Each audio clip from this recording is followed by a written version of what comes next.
From the Ticats Audio Network, this is Morreale and Hitch.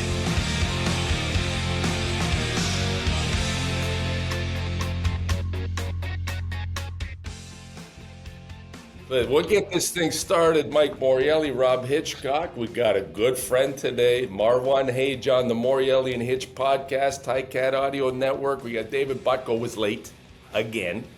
Marwan's only here for 19 minutes. 19 minutes. There he is. Butko just showed up. There he is. Butko. Go back to bed. Wow. Go back to bed. Go back to bed. Oh, he's in trouble. He's in trouble. Beautiful. He looks. Well, we're done the show, Mike. We're done the show. We talked everything. Over. 11 minutes we talked about everything we wanted to talk about. Now it's over. That's it. Okay, we're going to get right into this. Marwan's a repeat guest. He was so good, 7 people watched, that we brought him back. Plus, we want a sponsorship from Tim Hortons. I think that's right. pretty much understood. That's the reason. The only reason. There's always an angle. Well, you guys get the same offer as everybody else. Free coffee, but you have to pay for the cup, the sugar, and the cream. I got that deal. But the coffee's on me. Cost me $7. Cost me $7 for a small coffee. Hey, I gotta pay for my kids' education. Not when guys are having a medium coffee with 7 creams in it. It costs you money. What do you do? What do you do when that happens, Marwan? What's the game plan? What do you do? There's no game plan. Our guest is always right. So we give it. But you went. I've seen. Yeah, I went corporate on. I've seen some crazy ones. I've seen 9 creams. What? But hey, however you like it, that's how we do it, man.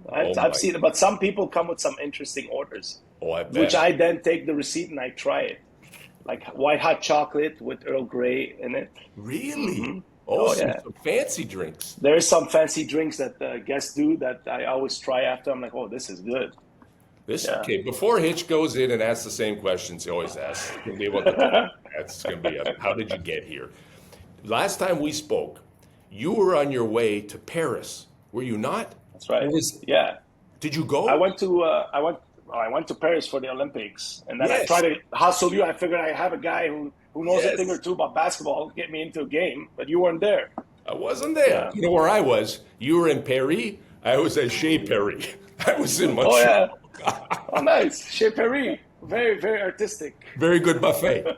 All you can eat buffet. It's very good. Eat out at the Y. Eat out at the Y. Now listen, Rob, go ahead. The floor is yours. No. We have talked to you, Marwan. We went through a bunch of stuff. It was a fantastic show. But I think what we brought you back because we want to hear a couple thoughts on, first of all, 2 questions on the Cats this year so far and what you think about what's going on with the Cats. Big Labor Day win against Toronto, but we'll get into that. And let's start off with kind of your journey. You came up here in 1990 from Lebanon, Beirut, and people want to know. Best baseball player ever did, see. Best one ever.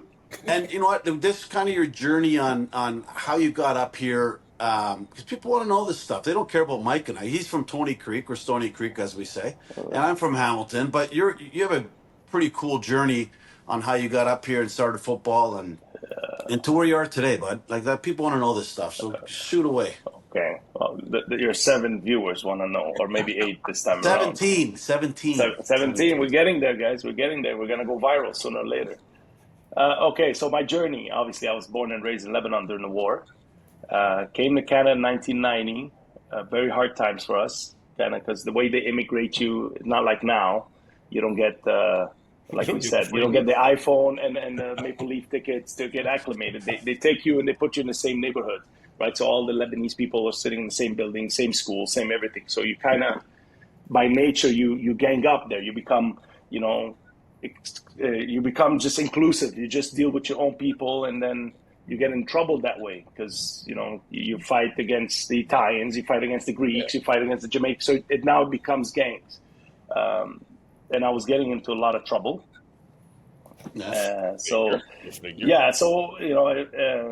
Then my older brother got me on the football field, which changed my life because I was getting kicked out of school.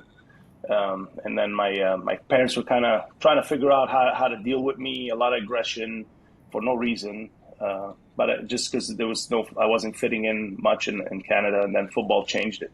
But got on the football field. What did you know about football when you came here? Anything? I knew nothing. I just, and I didn't even want to go. My older brother had interested in football. He was playing a little bit, and then it was more to find a way for me to express my aggression. An outlet, yeah. An outlet. So then they put me on the football field, and I'll never forget. It was like, okay, you like to fight? Go fight these guys. And I remember I walked in first practice, and I started watching a bit, and I'm like, okay, I want to be a quarterback, right? So, so after we do the warm up, and then the coach like, okay, tell me what position you want, and he sent you to each corner. So I'm like chubby, and they're like, okay, Marwan, what do you want to be? And I'm like, I want to be a quarterback. And they pointed at the big guys in the corner and said, you see these big slow guys? Yeah, just jog over there and you're gonna be a lineman. So what year? Because you came up here when you were 9, right? Oh, you must have been. You're 81. I just turned. Yeah, I was turned 10. And so I was when like, football at 10? was around 11, 12. Okay. So that summer there. So I started playing, and it was fun. I had fun from the beginning. I started really liking it because people start telling me I'm good. And when you're a kid, somebody tells you you're good. You're like, okay, I want to hear that more. And actually, I got lucky because I had a great mentor. So my football coach ended up mentoring me throughout life, which is Earl de la Perelle. I think you guys have met him through my journey, right? Yes. He came to my retirement, and he passed away now, but he was tremendous for me. Changed my life, changed my mindset from, young immigrant kid, acclimatized me to Canada, like take advantage of what Canada is and make Canadian friends. And because at that point, I just hung out with my own kind, by nature, because my school was that. My teachers were Arab, so which is fine. I enjoyed it, but he opened my eyes to like, hey, you're in Canada. There's way more than, don't come here and just get stuck in the old ways. Open up, and he took me to football camps. Not only me. I mean, I'm talking guys who played a lot in the pros. Patrick Kabongo was one of them. So many guys that played with me ended up being professional athletes under Earl de la Perelle. So why that changed my life. Why Montreal? Like, was there a family that was there before you? No, honestly. French? You knew no French, nothing? No, I knew French, right? Lebanese. Lebanon was a French colony, so most Lebanese and most Lebanese Christians grew up speaking French, right? So we speak Parisien. Oh, ho, ho, oui, oui. Oh. So oui, oui, je, oui, oui, no. So it sounds good. So my dad decided for Montreal. I wish he would have decided for like Hollywood or Brazil or Miami, somewhere hot. But that was honestly where we were accepted, right? At the time, they were given immigration and for Lebanese to come to Montreal. And actually, the Lebanese community did a great work in Montreal. Most of them worked and opened businesses, and like they're very prominent. And kudos to the guys who came. The best place to get a shawarma is Montreal. That's right. Yes. Oh. Well, best. Best. I think we've enriched. I think our community enriched the Montreal business, the culture. So we've done very well. So that's how we came to Canada. And even like my parents worked hard, and then football got me all the way to Colorado and then to Hamilton. Yeah, but you stopped. You had a stop in Jacksonville, did you not? And stop in Jacksonville. Cup of coffee? Just a cup of coffee there? What'd they say? Well, just enough to get cold. Enough for the cup to get just cold. Just an espresso. Yeah, just a little single espresso. I had fun. Great experience. Did I think I could play? Absolutely. And do I think most of the guys can play in the CFL and the NFL? Absolutely. I mean, everybody who's crossed knows. It's timing. It's somebody has to like you. The team has to mesh. The right cuts have to be made. The right position have to be. There's so much involved into making a team, and even in the CFL, because even a lot of guys end up getting cut, and I've seen it get cut from the CFL and then go to the NFL, play 8 years. Damien Cook, one of my teammates, left us in Hamilton, went to Edmonton, and then finished with a 6-year career with Buffalo and Cleveland. So it's just timing. Yeah. But it was a great experience. It was definitely a great experience for me. Yeah, you went to a big school too, right? You went to Colorado. How the heck did that happen? How do you go to Colorado? And at that time, give us a sense of the Colorado landscape, NCAA football. Who were the big rivalries? How would you guys do? Well, so in the 90s, Colorado was top three, right? They had won the national championship. They were ranked, competing all the time. Cordell Stewart is a quarterback, Rashawn Salam. So I grew up when I started really liking football, Colorado was the place to go. And I was being recruited to Northwestern. Like I had a bunch of teams in the Northeast kind of interested in me, but I had went to Northwestern for camp, and I was being recruited there. And then Coach Gary Barnett had signed to go to Colorado. So once he went to Colorado, the recruitment went to Colorado with him. So they offered me to come visit the school, and you know, I had a great career there. I was a 4-year starter. Started as a true freshman, which is not bad for a kid from Montreal that just started playing football a few years ago. Yeah, okay, Marwan, never mind. We lost Hitch, thank God. Thank God we lost him finally. Okay, now we can talk about Hitch. Uh-oh, here he comes. Let's start talking about Hitch. No, I see Hitch is a horrible job. Should be the Morreale Hage show. Drop Hitch. Oh, he's back. Okay. Hey, Hitch. Oh, look who's back. I don't know. I keep getting phone calls. Can't afford. Is that your finger on top? I don't know. I see something else here. Oh yeah. Listen, who's calling you anyways? It's collections. My mom. That's who's calling you. The collection agency. It's the air duct cleaning company.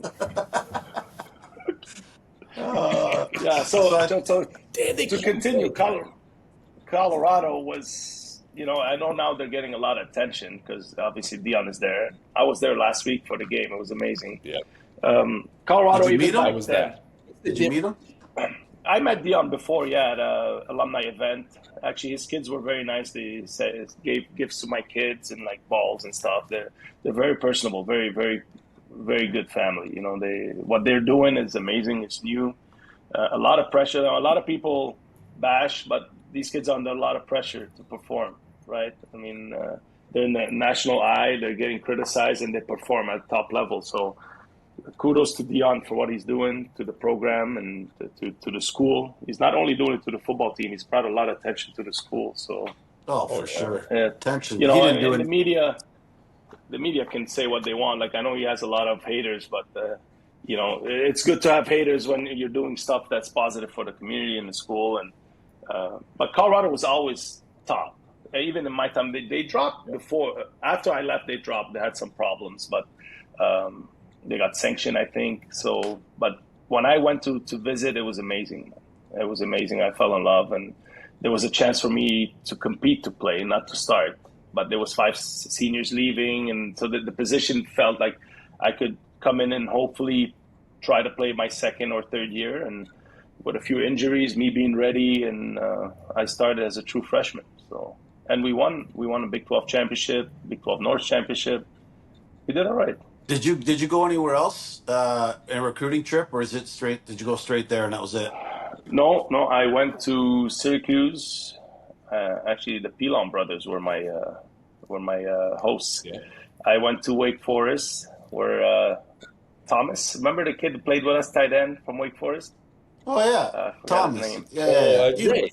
Ray Thomas. Ray Thomas. Yeah. Ray. Cool. Yeah, Ray. He was my host there.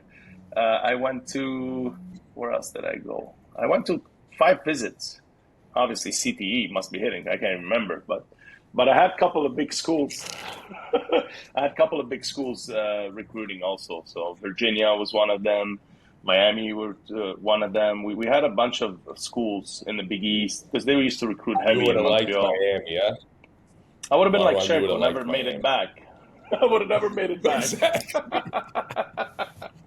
I think the funniest was we were sending out, Mitzi, remember sending out all letters to the states, to the schools in the States, and I was getting letters back from Penn State, Joe Paterno, and then I got one from Stanford. All my buddies were laughing. You're going to go to Stanford? I said, yeah, no, I'm not going to Stanford.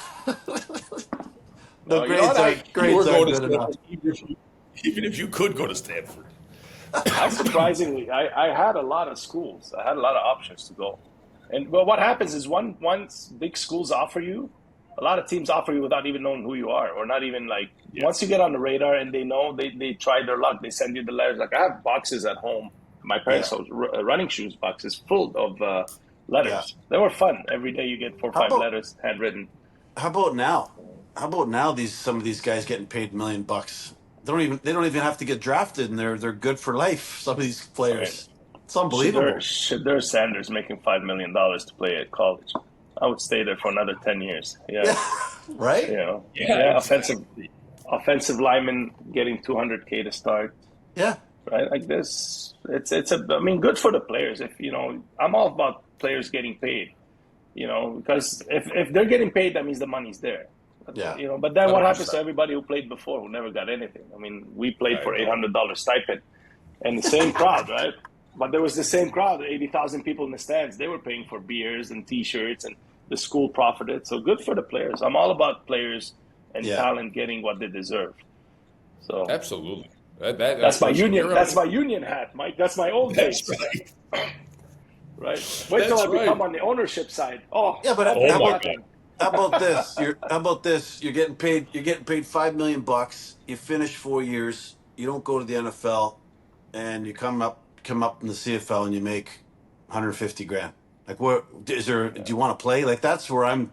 I know that all the players aren't making that, but my thing is, I agree with you, Marwan. I agree that they should get paid, but come on, millions of dollars like that, like they should get paid something. But I don't think it's that much, because then what's the? They don't care if they ever play again.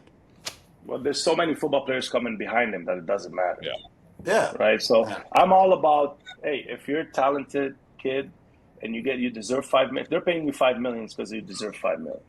I mean, that's how I think, right? And if I'm paying you 5 million, that means at least I'm making 5.1 million. Right? Oh, yeah, So I yeah, can no, pay you I'm 5 kidding. million. So everybody's eating, right?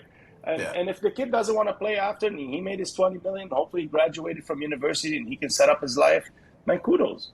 Why not? Like, why culturally in sports we want to keep pushing down the player? Let him make the money. And if it isn't, like look at the Saudi league in soccer, they're paying everybody to go. Yep. I would go. Why Oh not? my God, yeah, Like, you'd be perfect. And play net. You could play net goal. I'll play wrapping shawarmas on the sideline or something, whatever. I'll find it. I'll find a fit. Tape ankles But with like- a shawarma wrap. Hey, Let's not call it football. Call it, if Shadur Sanders got a CEO job somewhere for 3-4 years for 5 million, would we tell him yes or no, or would he not work after he gets that job? Yeah, he will work, and if he doesn't, there's other guys that wants the job. Yep. I mean, I don't know. Maybe I'm removed so far from football that I'm starting to think different. But pay the damn players. I agree. Mike, pay your players, man. I agree. The players are the most important thing you got. So 100%. So Rob's got a boy. I don't have any boys. I got the girls. You got 2 boys. Will they play football? Well, that's a battle because they're itching, right? And Yeah. I keep pushing them away. Fortunately for me, they're very competitive. They play competitive soccer and competitive baseball, Right. and they're good at what they do. So I'm kind of pushing their own journey. But eventually, if they come up and they say I'm playing, what am I gonna do, right? And I just gotta. I'm just trying to deflect it as much as I can, push it far. But eventually, if they want to play, I mean, my youngest is really built like me, so. What, a And bag I'm of like- milk? A bag of Like milk? a fire hydrant. He's built. He's strong, and he wants to play quarterback. And but I think he'd be good. I think he'd be good. But whatever journey they choose, I'll support. So far, they're doing very well in soccer and baseball, so I'm happy to see that. That's awesome. You know. I mean, like Rob's the same way. Like Rob, you didn't start playing football till later. I didn't play football till grade 10. You didn't play football until you were older. No. There's no need to rush into it. Now I do like flag football. Flag football is an awesome sport. Totally different. Yeah. Completely different. But gets people out there. I love the passing and all that kind of stuff. But the fact that it's going to be in the Olympics, even my daughter, I'm like, oh my God, like, she's got the football bug. She plays flag. To me, that's like an avenue that didn't exist before. Yeah. By the time our kids get older, the Olympics is gonna everything's gonna be in the Olympics. If you know how to draw a stick man, you're gonna be in the Olympics for stick man drawing. I saw that. Breakdancing. Breakdance. I should have went for the break. I can break dance better than that. Oh, that Australian girl breakdancing was awesome. It was awesome. Man, it was an insult for everybody who ever. Everybody. For everybody, even guys who don't even break dance, it's still an insult to watch this. But, I don't know about the Olympics. I don't know. I mean, kudos for Canada for the winning the 200, the 400. Oh yeah, that was awesome. That was That awesome. was something else. Changing gears. What are you thinking about the Cats? Labor Day, big Labor Day win. You know, three and Labor nine. Day, What's your thoughts yeah, this year, bud? Labor Day was amazing. I Yeah, thought the atmosphere. I mean, Hamilton has the best atmosphere. I was up there. You know, the show is amazing. The Ticats truly know how to put a show, Yeah, and yeah, thank God the team came to play, and it was competitive and it was scary because at one point we thought they were gonna lose it, but they came through. So it shows you that they're able to play. Right now, yeah. 3-9. Unfortunately, I've been in those positions many times, so I know how dangerous those seasons can easily. That locker room has to hold together, and the coaches have to hold together because this is the time where everybody starts, doubt starts oh yeah, creeping, and coaches doubt. disappointing. Coaches start figuring out, am I still gonna be here or not? Should I start calling other coaches? So it's if they can turn around, it'd be great. If not, if they can build towards next year, it'd be good too. So it is dangerous. I'm not gonna say if they run the table like we used to say. If we win it all, we're gonna make it to the playoff. Bro, we're 3-9, so let's win Yeah, 4-9 the best first. they're going Let's to do is Yeah. 9-9 at this point, yeah, right? That is what it is. They just got to make yeah. the playoffs. The Well, playoffs are I So everything. I mean, they can, they Yep. definitely can if they, if they start putting some good games together. I think they're capable of doing it. I think they have some loopholes, but nonetheless, if they can come out of this season as a stepping stone till next year, where they turn it around completely, because they have turned it around. It's just a matter.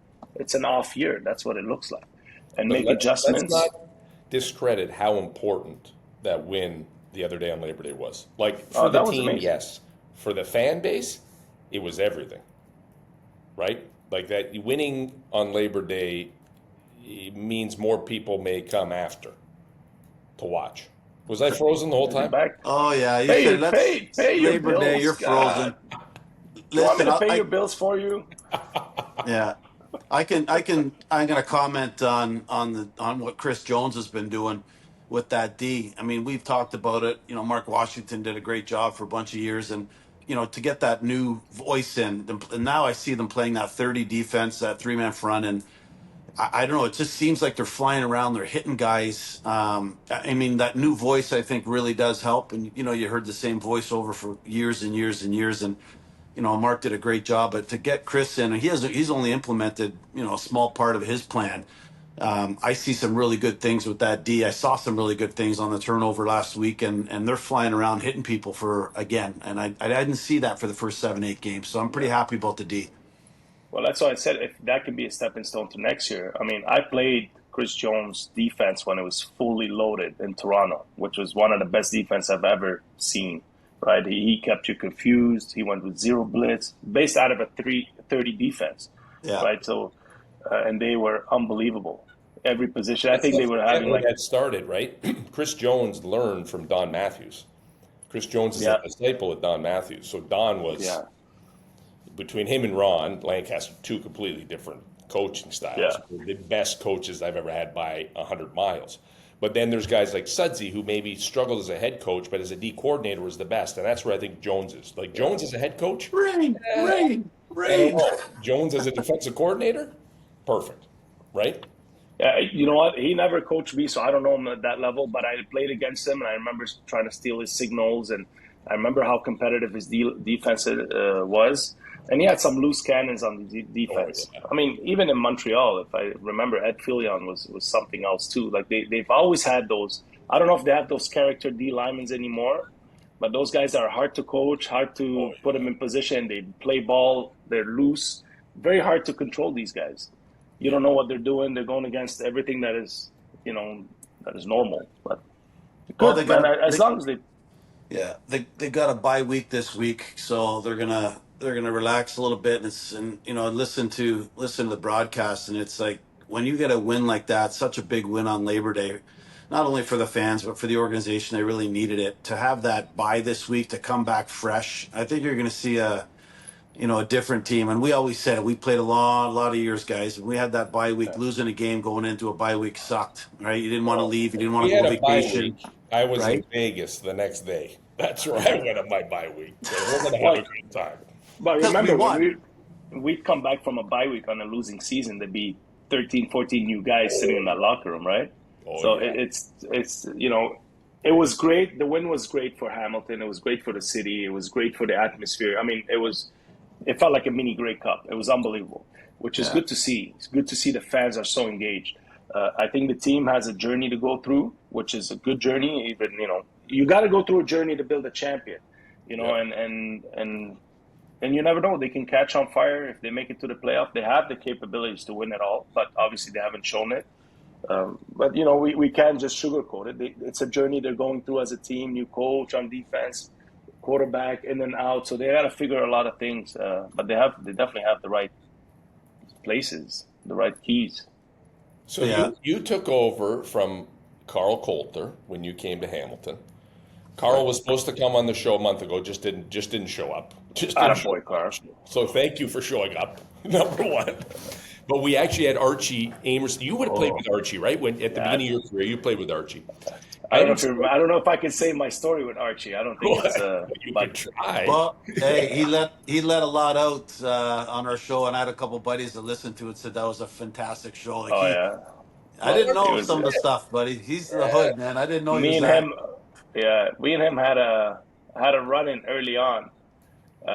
It was fun. It was good though. But it was good. I don't know if I can say it here, but he I thought he crossed the line with some jokes, so I crossed the line with some jokes too. But back then it was okay. Now we might get canceled. But I think we're on a plane flying out and kept saying some funny remarks to me and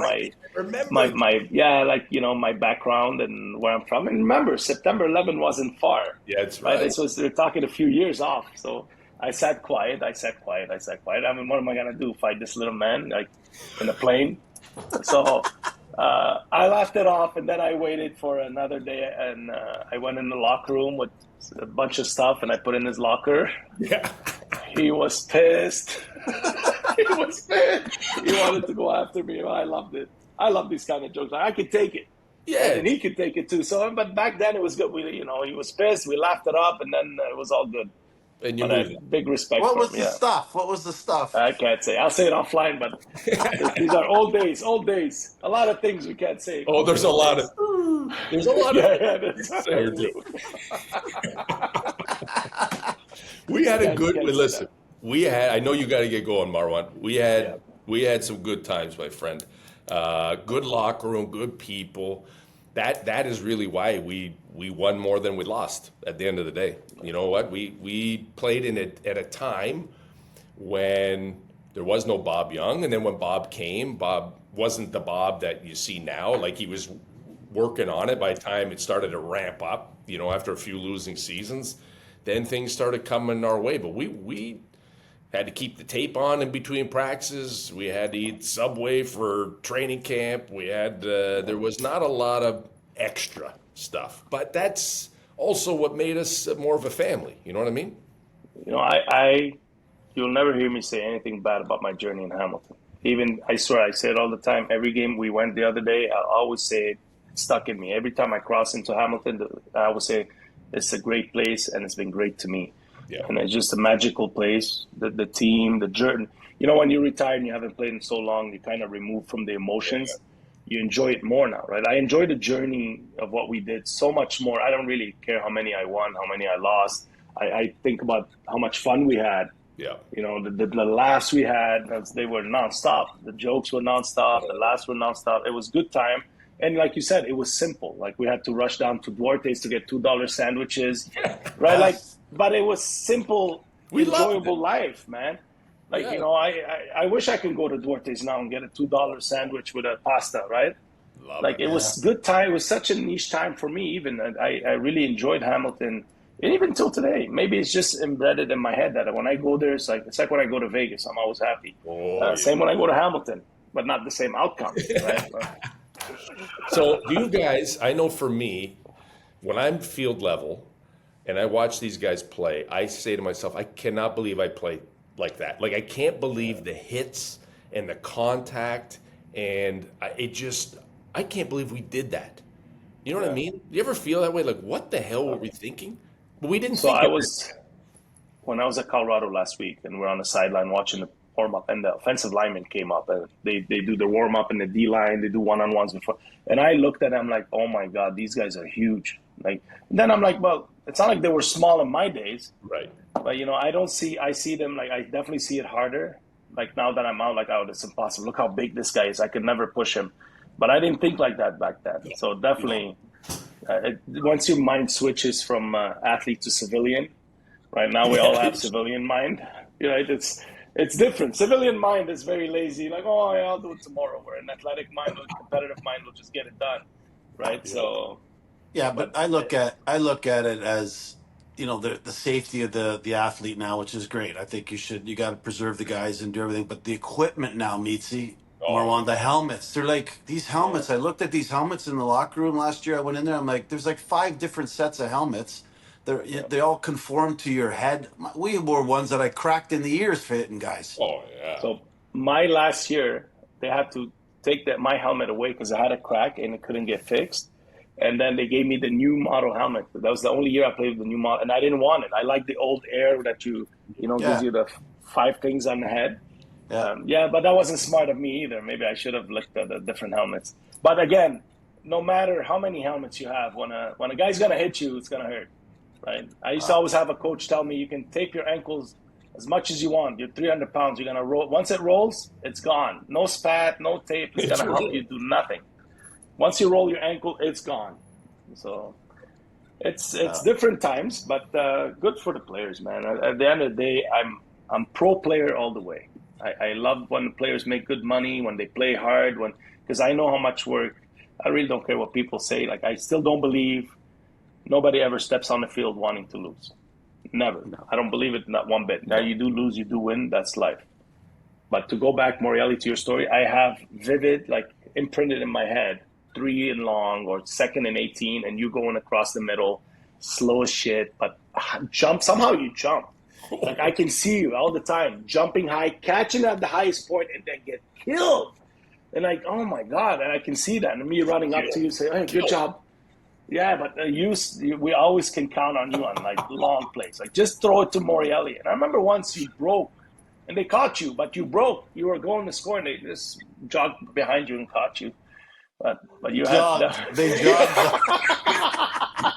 Shit, couple more steps. I was there. Defensive lineman. I think the official copy. Yeah. Oh, well, on that note. No, but you got sure hands, man. I'll never forget. Oh, good times. We needed to you play. Were always.